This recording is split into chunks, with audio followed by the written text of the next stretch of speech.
Microphone check. Microphone check. Check. My mic check. So I've got the 1240-60 on the wrist today, and maybe, just maybe, we'll see an Oyster Flex Submariner this year from Rolex. It's not foreign to Rolex. That's a possibility. You never know. I mean, with Rolex, we'll not see anything significant, right? There'll be nothing that is really worth noting, right? So we know that they'll slap a couple of new dial colors on a Datejust collection and call that the change. But maybe, small percentage, what if they actually decide to change something, right? So new emerging trends possibly say that they could be something for the ladies collection. When I say collection, Rolex doesn't really have anything for the ladies outside of the Pearlmaster and some Datejust and smaller case sizes. I'm referring to maybe something in the sport collection, right? Like a slimmed down Submariner, a 39 instead of a 41, just like what Tudor did. Tudor would follow Rolex, but what if for once, just for once, Rolex follows Tudor, right? What they did with the Pelagos, slimming that case down, bringing it smaller, a little bit smaller, call it contemporary lifestyle. So maybe we'll see something like that on the Submariner. Who knows? I think that's a possibility, man. For us, for the men on the other hand, a yellow gold Submariner with the green dial had been long anticipated. So maybe this is the year that we're actually going to see that. Maybe they'll finally say, let's release our green. Yeah, that sunburstish green is awesome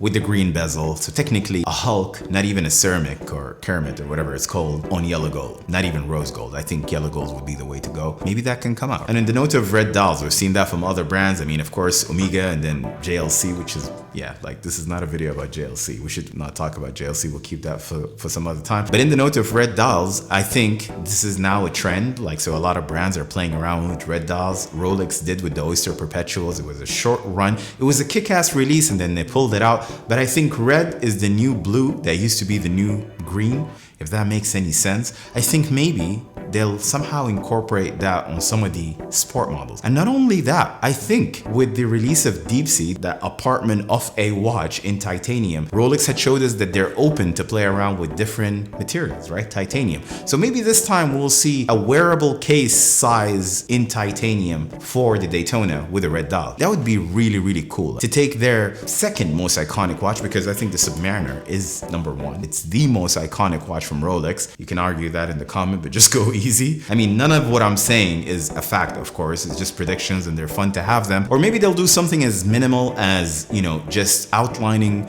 the hour markers in red. That would also be cool. But I'm debating whether it's titanium or platinum, right? Because platinum is the most precious metal. So they'll obviously reserve that to the anniversary. But titanium, I think, is also a possibility. But going back to Daytonas again, I think, again, this is all prediction. So they'll call out the white gold 116509 on the John Mayer, as well as the ice blue existing anniversary in platinum. And they'll get rid of the steel 6500 LN Daytonas as well. And they'll replace it with, say, a newer version. Hopefully not a bigger case size. I see this trend of Rolex taking things that are 39s and putting them on 40, and then 40s going to 41s, and 40s jumping to 42s as well, which I'm personally not a fan of bigger case watches. I hope they don't do that. But I think this discontinued lineup would be replaced with a new precious metal. Obviously the platinum or the titanium would be reserved for the anniversary. We've seen it from other brands as well. Maybe Rolex this time will take the platinum down and replace it with full-blown titanium case and bracelet, possibly a red dial, but it could be any other dial. There is one that I don't see a lot of people talking about, and I just get this feeling that there'll be something for it. I could be absolutely wrong. One important significant model from Rolex, if you go back to 1953, is usually associated with the birth of the Rolex Submariner. But also another important model that was released that year was the Rolex Explorer. This year, 2023, actually marks the 70th anniversary for the Explorer. So what if we see something there? I mean, they did the 36 case size 2 years ago. It wasn't for everyone. I'm personally not a fan of it. I'm a fan of the 39 case size, the discontinued one, 214270 Explorer. But the 36, of course, is not my preference. It's just too small. It wouldn't suit me. But what if we see something for it this year? That would be awesome. Maybe in red as well. Take a second and imagine 3, 6, and 9 numerals, right? With the hour markers in between on a red dial, on a titanium, or even a steel Explorer. Yeah, I think steel would actually look better because titanium will be very, very light.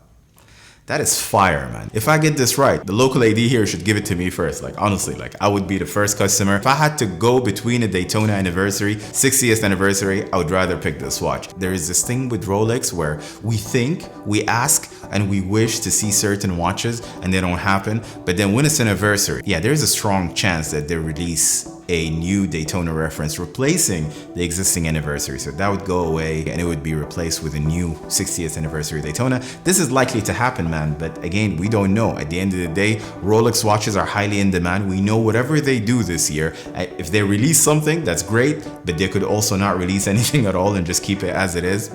You know, Rolex is full of surprises. Any of these releases they put out, and even if it's just as minimal as changing the dial to the existing platinum Daytona, will be impossible to get. I'm still waiting for orders from the previous releases. I've only got the 42 case size Yachtmaster with the Oyster Flex that I absolutely love. But the matter of the fact, we just have to wait and see. Watches and Wonders is kicking really soon. I'm battling to be there myself, so I'll keep you guys posted, obviously, if I can make that trip happen. That's my guess. Comment below this video. Let me know your guess. I would love to go through your comments. As always, you guys are awesome, and I'll catch you guys on the next one.